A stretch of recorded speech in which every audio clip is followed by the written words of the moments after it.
E para entendermos como funciona esse mecanismo que leva ao sono, eu tenho que entender o seguinte, ó. Eu vou dividir aqui o sono em 3 fases. A fase 1, a fase 2 e a fase 3. Terceira fase. A fase 1 é a fase da indução. A fase 2 é a fase da manutenção.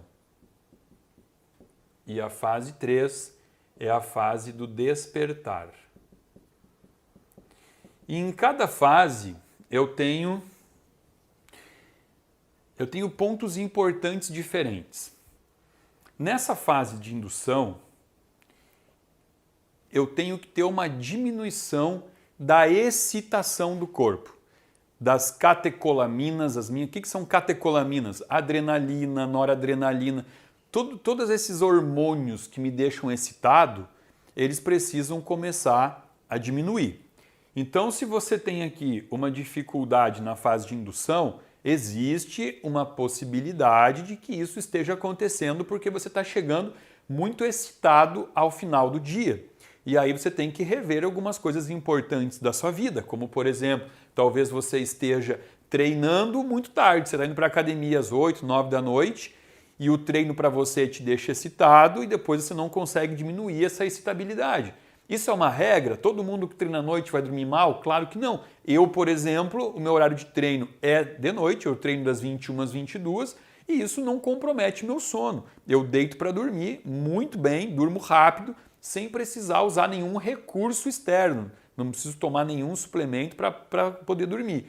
Outra coisa que pode estar fazendo com que você tenha dificuldade de indução do sono é ficar em casa até tarde com excesso de luminosidade, ou você também trabalha até muito tarde. Hoje em dia as pessoas estão praticamente trabalhando em home office e aí ficam trabalhando sem critério de horário, não tem aquele horário para desligar. 10, 11 da noite, estão na frente do computador respondendo e-mails. E com isso você tem 2 estímulos, né? O estímulo da luz e talvez um estímulo estressor, porque sabe-se lá o conteúdo desses e-mails, pode ser uma cobrança do chefe, uma notícia ruim, uma venda que você perdeu. E aí é óbvio que você vai ter dificuldade aqui para induzir o sono. Outra coisa é aquele excesso de atribuições. Tem pessoas que têm uma preocupação muito grande com o dia seguinte, com as tarefas do dia seguinte, e quando deita para dormir, o cérebro, como um mecanismo de não falhar, né? Não permitir que a pessoa falhe no dia seguinte, o cérebro fica recapitulando tudo que tem para fazer. Eu costumo passar um exercício para meus pacientes que é o seguinte, chama higiene do sono. Vamos botar aqui, ó, higiene do sono. O que é isso? O que compõe a higiene do sono? No final do dia, eu oriento que o meu paciente ele não fique assistindo filmes, noticiários que tenham notícias de tragédia, notícias ruins, né? Que coloque alguma coisa na televisão, um musical talvez, não é um musical, não é um Nirvana, não é um AC/DC, né? Colocar lá uma musiquinha calminha, uma coisa, um mantra talvez.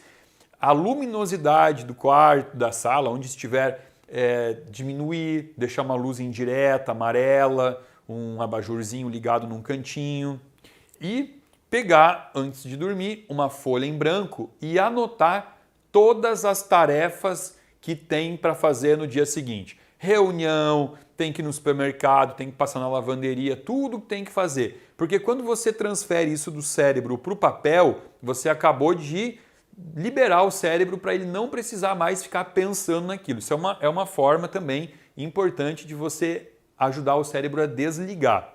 Sabendo que, falando ainda em luzes, existe um fecho de onda, um comprimento de onda, que é o que não interfere no sono, que é a luz vermelha. Então aqui eu diria que, se possível, se precisar de uma luz no quarto, tentar colocar uma luz vermelha. Qual é a pior luz aqui? Pior comprimento de onda? A luz azul. Então, se você tem também no quarto aparelhos de split, de net, que tem aquela luzinha, é importante que você bote uma fita em cima disso ou desligue da tomada. Aliás, aparelhos eletrônicos perto da onde você dorme não são interessantes. Esses roteadores, Wi-Fi, tudo isso tem que ser desligado porque interfere, as ondas interferem nas ondas do sono, tá? Então aqui, ó, até agora, tudo que eu estou falando tá tudo no capítulo higiene do sono. Uma coisa que eu falo para os pacientes e eu percebo que quando eu estou falando, eles fazem uma cara assim de que estão loucos para fazer piada na minha cara, e depois que eles experimentam, eles vêm e falam: pô, Samuel, eu não acreditei naquilo que você falou, mas como funciona? Que é a meditação. Eu já fiz um videozinho aqui, já falei para você sobre a opção da meditação guiada, que é uma forma de meditar com uma voz de alguém, né? Uma pessoa bota um mantra e a pessoa começa a conversar contigo, te guiando os passos que você tem que fazer para que você não fique disperso, porque se o teu cérebro está muito agitado, você senta para meditar e ficar pensando nos compromissos de amanhã, em tudo que você deixou de fazer hoje, na reunião fracassada que você teve ainda de manhã, o cérebro não vai desligando. Então, se tem alguém conduzindo você, guiando você na meditação, vamos colocar aqui, ó, importante também a parte de meditar. Tudo isso aqui vai ajudando.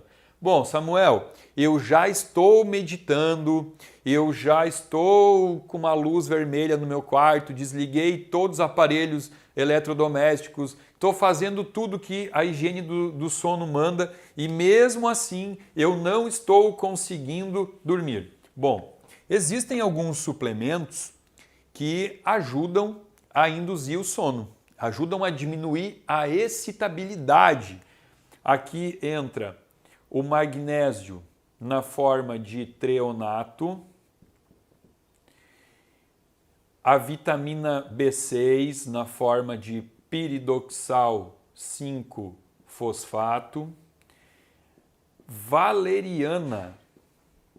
Valeriana é um fitoterápico que ajuda muito a dar esse efeito sedativo. Molungu, que também você pode tomar em forma de chá, molungu. Existe o chá de molungu, ou dá para tomar isso em cápsula. Passiflora, que é extraído do próprio maracujá. Também. Isso daqui você pode fazer tudo em forma de suplementação de cápsula, né? Minerais, fitoterápicos, e funciona. E o legal disso aqui é que não existe o efeito viciante que o remédio pode trazer, né? Aquele efeito de dependência. Se talvez você esteja passando por uma fase da tua vida que nesse momento você está assim, está mais excitado, mas esse não é o teu normal, ao invés de você tentar como uma primeira escolha o uso de medicamentos, você pode tentar alguma coisa mais natural. Lógico, né? Eu não coloco doses, porque isso aqui você tem que procurar um profissional que prescreva para você e que esteja capacitado, apto para prescrever. E eu coloquei aqui algumas coisas, né? Mas a fitoterapia traz muitas outras opções para esse assunto aqui, né? A indução do sono.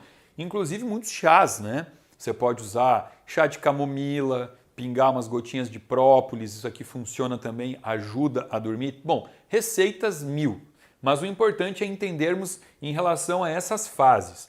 Quando eu estou falando sobre a fase da manutenção, aqui basicamente o mais importante vai ser o hormônio melatonina, que é o que eu falei para vocês, que eu vou trazer esse assunto no nosso próximo vídeo.